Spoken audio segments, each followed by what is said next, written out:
Bonjour à tous, je vous propose la partie B, l'exercice d'Asie, Bac S 2017.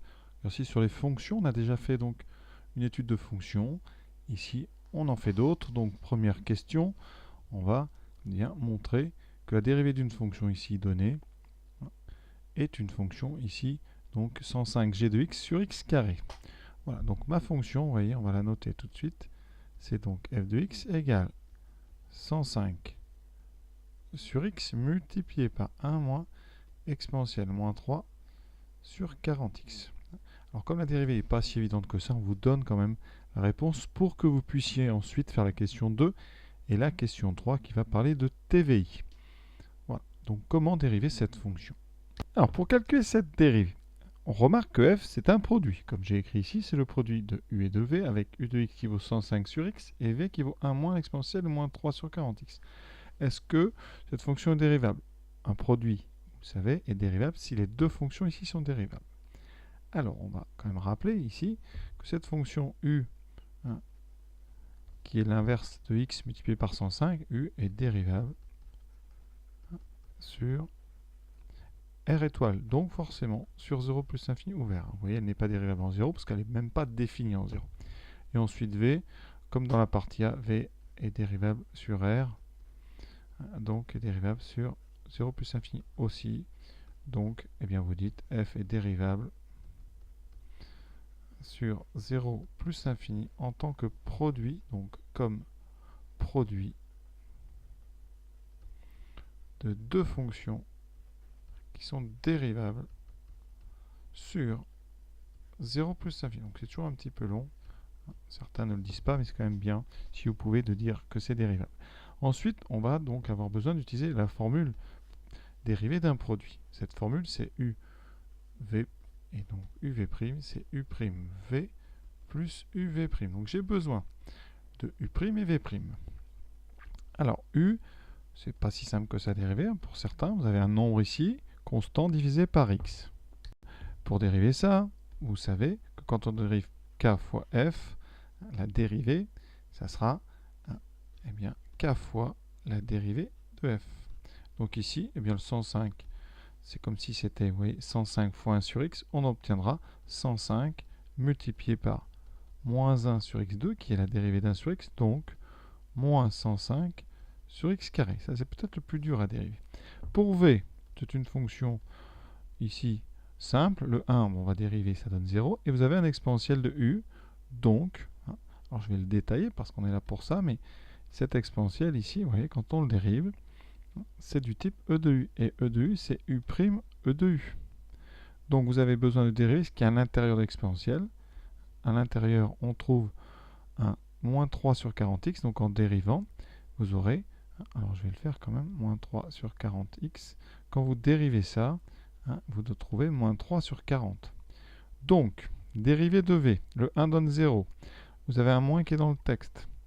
Vous trouverez donc la dérivée de ce qu'il y a dans l'exponentiel, donc moins 3 sur 40, et vous remultipliez par l'exponentiel. Donc ce n'est pas facile. Pour v', on le simplifie. Vous avez 2 moins qui se multiplient, donc ça fera plus. On obtient 3 sur 40, exponentielle moins 3 sur 40x.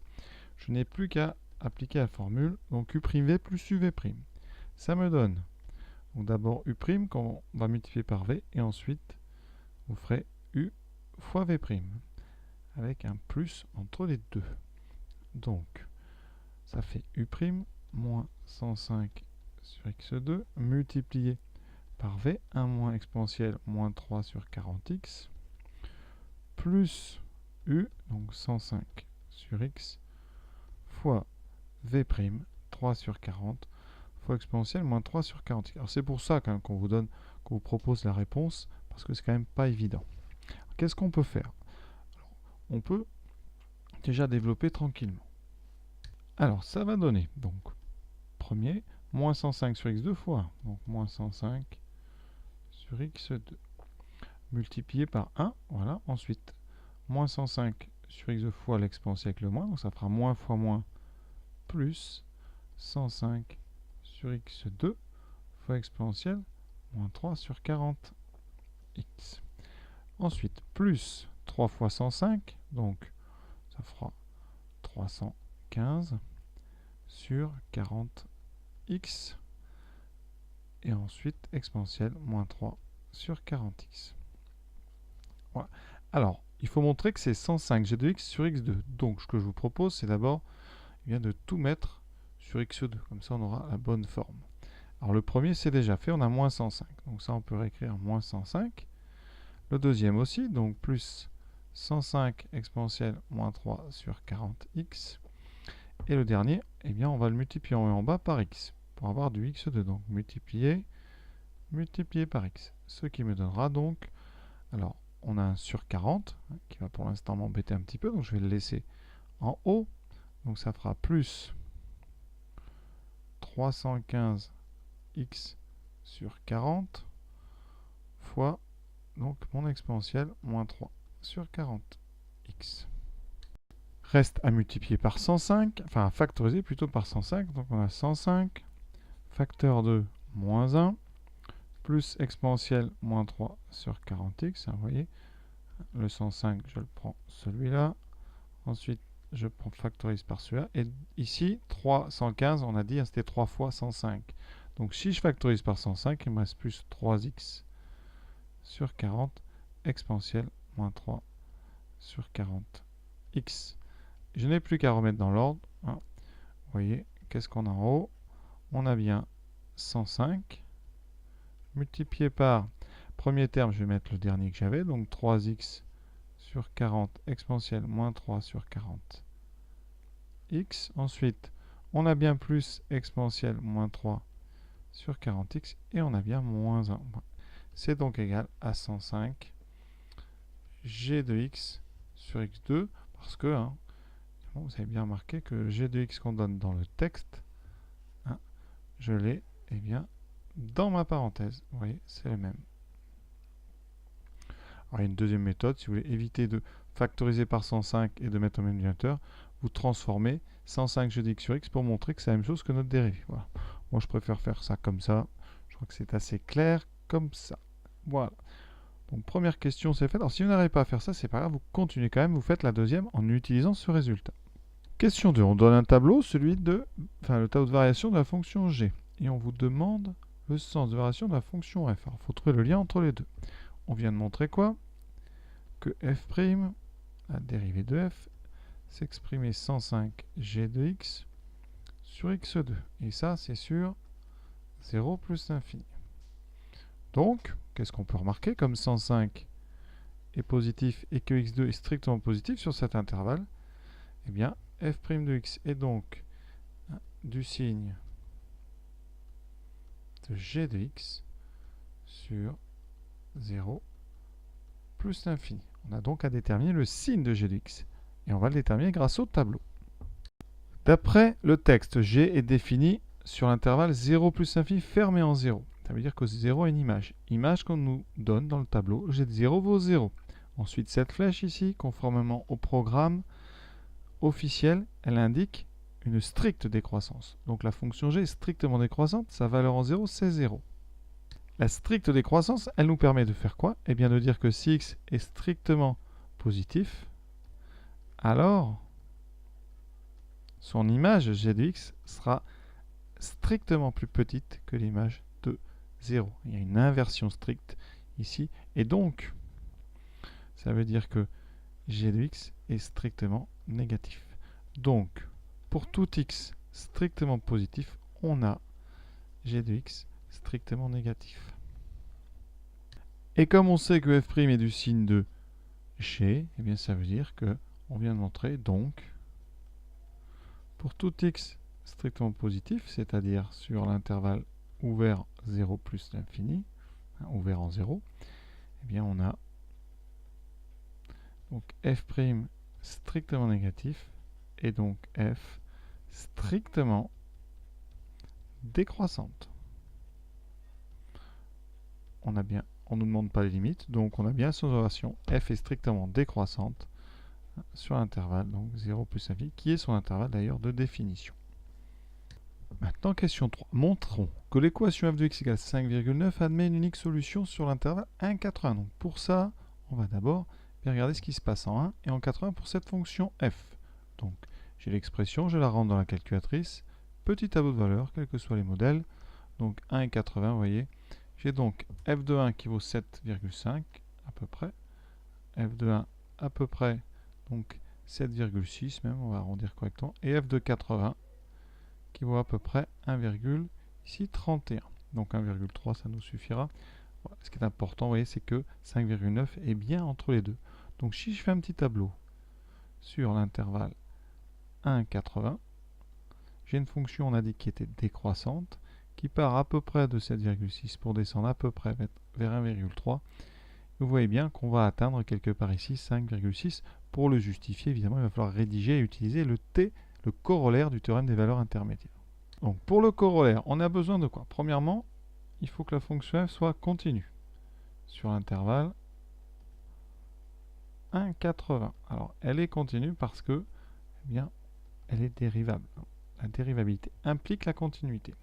Ensuite, on vient de démontrer qu'elle était strictement monotone, même mieux, elle est strictement décroissante sur cet intervalle. On a besoin ensuite des deux valeurs. La valeur ici en 1 et la valeur en 80.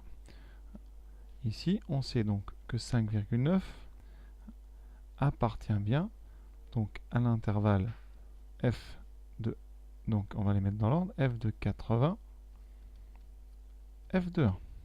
Donc 5,9 est intermédiaire entre les deux images ici.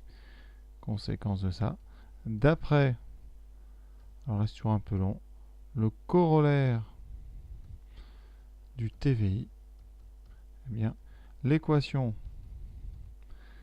donc f de x égale 5,9 admet une unique solution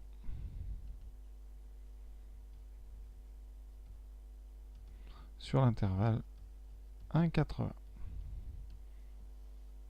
Autre façon de rédiger le troisième argument, vous pouvez rappeler f de 80 est à peu près égal à 1,3 qui est plus petit que 5,9 et f de 1 est à peu près égal à 7,6 qui est strictement plus grand que 5,9. Voilà. L'important c'est de bien que vous montriez que ce 5,9 il est intermédiaire entre la plus haute et la plus basse des valeurs sur l'intervalle. Ensuite, on vous demande maintenant en déduire, et là c'est important, en déduire que cette équation, la même équation, admet une unique solution sur l'intervalle 0 plus l'infini. Pour ça, je vais vous faire un petit tableau ici qui résume la situation. Pour l'instant, on en est où? On a donc x entre 0 et plus l'infini.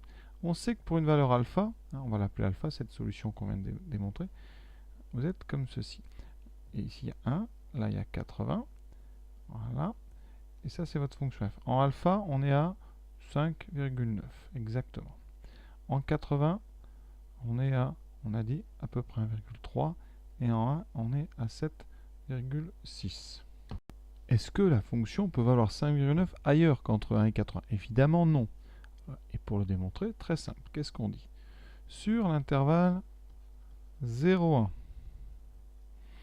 f est décroissante. Donc, f de x sera plus grand ou égal à f de 1, d'accord, qui lui-même est égal à 7,6 à peu près, qui est strictement plus grand que 5,9. Donc, sur cet intervalle, f de x est différent de 5,9. Conclusion, pas de solution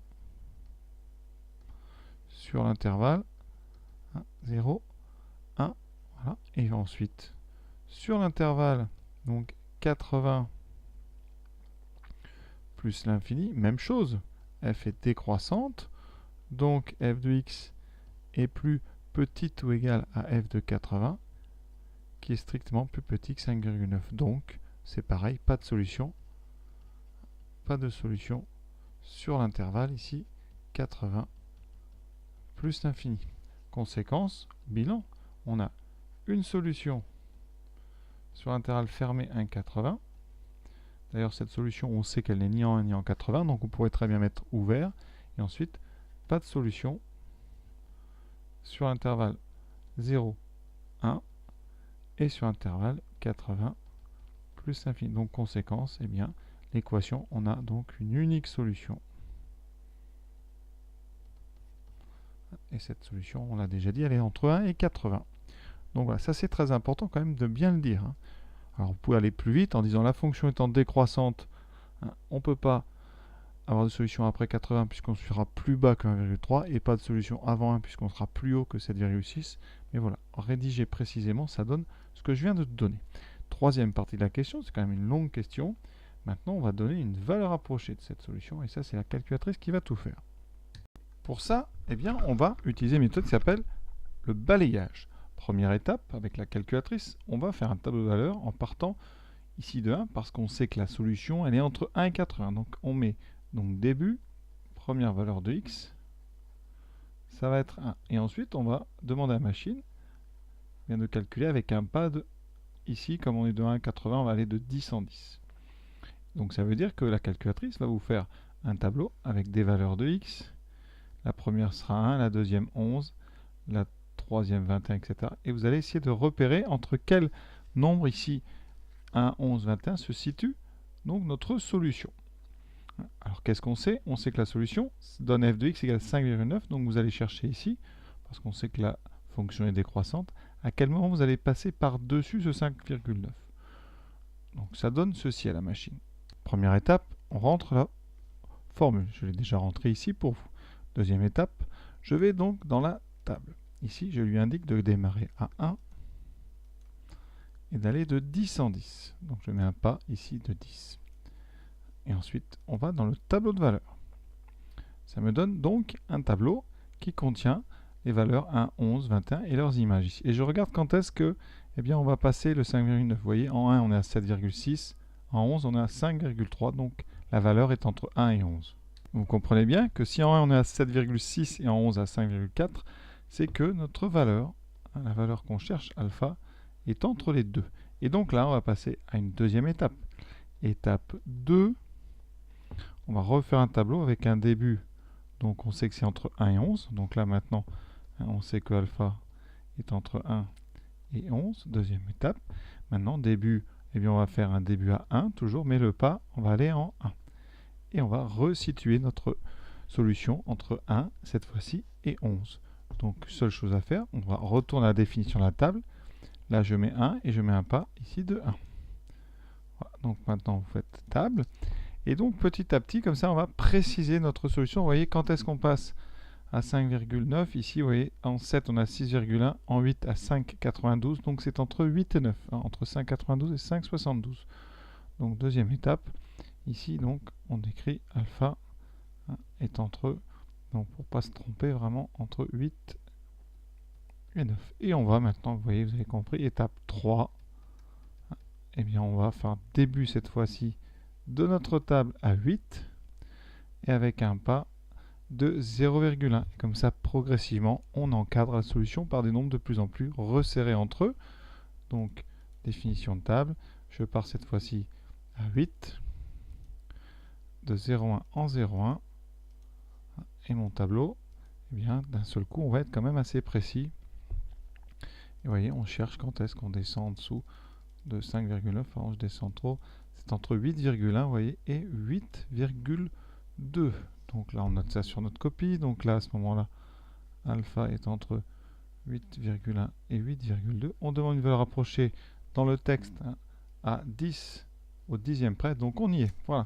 Alors pour ça, sur votre copie, seule chose à écrire, vous écrivez f de 8, vous donnez l'image de 8,1, qui est à peu près 5,99.